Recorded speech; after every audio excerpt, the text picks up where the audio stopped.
দেশে মূল্যস্ফীতি বর্তমানে 10% নিচে রয়েছে, এমনটা জানিয়ে বেসরকারি গবেষণা সংস্থা সিপিডি বলছে, গ্যাসের দাম নতুন করে বাড়ানো হলে তা পণ্যের দাম বৃদ্ধিকে ফের উস্কে দিবে।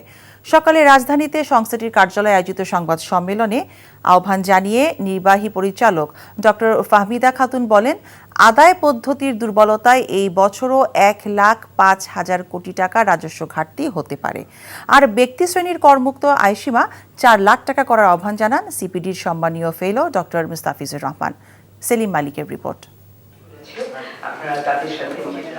বাজেট মানেই হিসেব নিকেশ। 2025-26 অর্থ বছরের বাজেটকে সামনে রেখে নিজেদের সুপারিশ তুলে ধরতে সিপিডির এই সংবাদ সম্মেলন। রাজস্ব নীতি বিভাগ এবং রাজস্ব বিভাগ, প্রশাসন বিভাগ, এই দুটোকে আলাদা করতে হবে। বর্তমানে কেউ 3.5 লাখ টাকা পর্যন্ত আয় করলে কোনো কর দিতে হয় না। সিপিডির মতে এই করমুক্ত আয়সীমা 4 লাখ টাকা পর্যন্ত করলে সুবিধা পাবে সাধারণ মানুষ। 4 লাখ টাকা যেটা আমরা করেছিলাম, আমরা বলি এটা কাদের সুবিধা হবে? এটা তো হলো নিম্ন আয়ের মানুষ, যাদের ক্রয় ক্ষমতা মূল্যস্ফীতির কারণে কমেছে, সেটা 3.5 লাখ টাকা আছে এখন বোধহয় না, সেটাকে সুতরাং করমুক্ত 4 লাখ টাকা করলে নিম্ন আয়ের মানুষরাই কিন্তু এটাতে উপকার পাবেন। গেল কয়েক মাসে মজুদ বাড়ায় খাদ্য মূল্যস্ফীতি এখন 10% নিচে। সিপিডির হিসেব বলছে, গ্যাসের দাম বৃদ্ধির প্রস্তাব সরকার বাস্তবায়ন করলে মূল্যস্ফীতিকে নতুন করে উস্কে দিবে।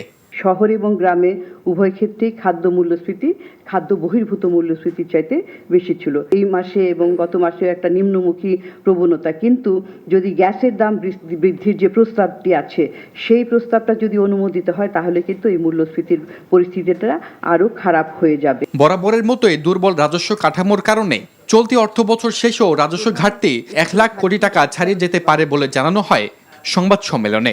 বাকি 6 মাসে আরও যে সমস্ত জায়গা থেকে কর আদায়ের সম্ভাবনা রয়েছে এবং কর আদায়টা ত্বরান্বিত হবে, সেইগুলো বিবেচনা রেখেও আমরা যদি হিসাব করি, তাহলে বছরের শেষে রাজস্ব ঘাটতি 1,05,000 কোটি টাকা পর্যন্ত পৌঁছাতে পারে। অধিক কর্মসংস্থানমুখী বিনিয়োগকে প্রাধান্য দিয়ে বাজেট প্রণয়নের পরামর্শ সিপিডির।